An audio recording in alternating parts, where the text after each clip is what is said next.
The transport ship landed with a heavy thud on the dusty surface of Colony 7. Captain Jake Miller stepped out into the thin atmosphere, his breathing mask filtering the alien air as he surveyed the landing zone. This was supposed to be a routine supply run to the human outpost, but the message he had received made it clear this would be anything but routine. Standing near the settlement's main building was Administrator Lisa Hayes, her face grim behind her helmet's visor. Beside her stood something that made Jake pause mid-step. It was clearly alien, roughly humanoid but with pale blue-gray skin that seemed to shimmer in the twin sun's light. The creature was hunched over, covered in what appeared to be tattered rags, and emanating a smell that reached even through his filtered air supply. Captain Miller, Lisa approached him, keeping her distance from the alien figure. "Thank you for coming so quickly. We have a situation here that requires your expertise." Jake nodded, his eyes never leaving the alien woman. She had not looked up since his arrival, keeping her gaze fixed firmly on the ground. Her long, silvery hair hung in matted clumps and dark stains covered what little clothing she wore. "This is Zara," Lisa continued, using the name the colonists had given her. "She arrived 3 days ago on a Zalarian refugee ship.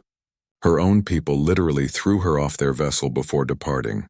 They claimed she was diseased, contaminated, too filthy to remain among them." The alien woman Zara finally lifted her head slightly. Jake caught a glimpse of large, luminous eyes that held a depth of sadness he had never seen before.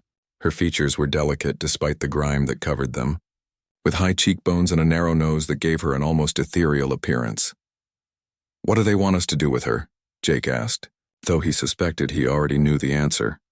"The Zalarians want her quarantined indefinitely, or sent to one of the prison colonies. They insist she carries some kind of plague that makes her untouchable among their kind. Our medical scans show nothing dangerous, but we lack the facilities to properly care for her here." Jake studied the trembling figure before him. He had spent years dealing with various alien species, and he had learned to read body language across cultures. This was not disease or contamination he was looking at. This was shame, fear, and complete desperation. "Bring her aboard my ship," he said finally. Lisa's eyes widened behind her visor. "Captain, are you certain that's wise? The Zalarians were very specific about the risks." "The Zalarians have their own cultural issues to work through," Jake replied firmly. "I've seen this before with other species. Sometimes what they call disease or contamination is really about social status or caste systems. She comes with me." As they prepared for departure, Jake noticed how Zara moved carefully, as if expecting to be struck or pushed away at any moment. She followed at a distance, never getting close enough to accidentally touch anyone. When they reached the ship's boarding ramp, she hesitated, looking up at Jake with those remarkable eyes. "It's okay," he said softly, removing his helmet so she could see his face clearly. "You're safe now." The journey back to the main human space station took 2 days. During that time, Jake observed Zara from a respectful distance.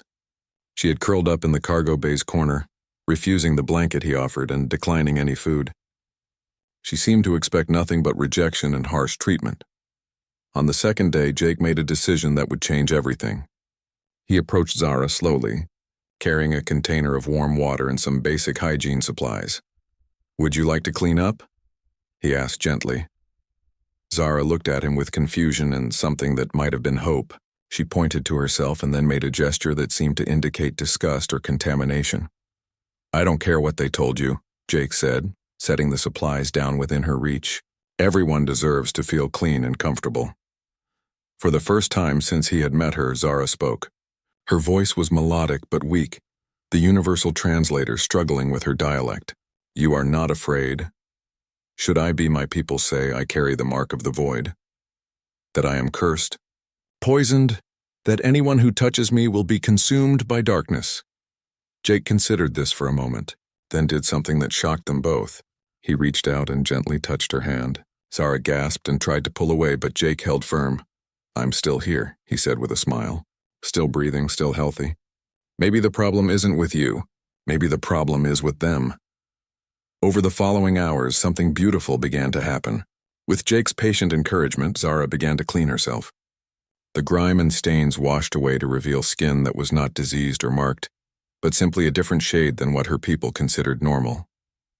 Her silver hair, once properly cleaned, shone like starlight, As they continued toward the space station, Jake learned more about Zara's story. She had been born with a rare genetic variation that gave her skin its blue-gray tone and her hair its silver color. In Zalarian society, this was considered a sign of spiritual contamination, marking her as untouchable from birth. She had lived her entire life in isolation, surviving on scraps and sleeping in abandoned places. "But you're beautiful," Jake told her honestly as she emerged from the ship's small bathroom, now clean and wearing fresh clothes he had provided. Zara stared at him as if he had spoken in an alien language she could not comprehend. "Beautiful, absolutely. Your people are fools if they cannot see that." When they arrived at the space station, Jake faced a choice. Regulations required him to turn Zara over to the Alien Affairs Department for processing. Instead, he made a different decision. "How would you like to see the stars?" he asked her. Zara's eyes widened. "You would take me with you, if you want to come. My ship needs a navigator, and you know this sector better than anyone. Plus," he added with a grin, "I could use the company." For the first time since he had known her, Zara smiled. It transformed her entire face, making her truly radiant. "Yes," she whispered. "I would like that very much." As Jake's ship departed the station with Zara as his official crew member, he reflected on how quickly things could change. In just a few days, a woman who had been considered too filthy to touch had become someone precious and valued. She had gone from having no name that mattered to being called Zara, from sleeping on the ground to having her own quarters, from being completely alone to finding someone who saw her worth. The universe was vast and full of wonders, but sometimes the greatest discoveries were not new planets or technologies. Sometimes they were simply learning to see the beauty that others had overlooked, and offering kindness where others had shown only cruelty. Zara took her place at the navigation console, her clean silver hair catching the light from the stars outside. She belonged here, Jake realized. She had always belonged somewhere among the stars, waiting for someone to offer her a chance. As they jumped to hyperspace toward their next destination, Jake smiled. The galaxy was about to discover what humans had always known, that everyone deserves compassion, dignity, and a chance to shine.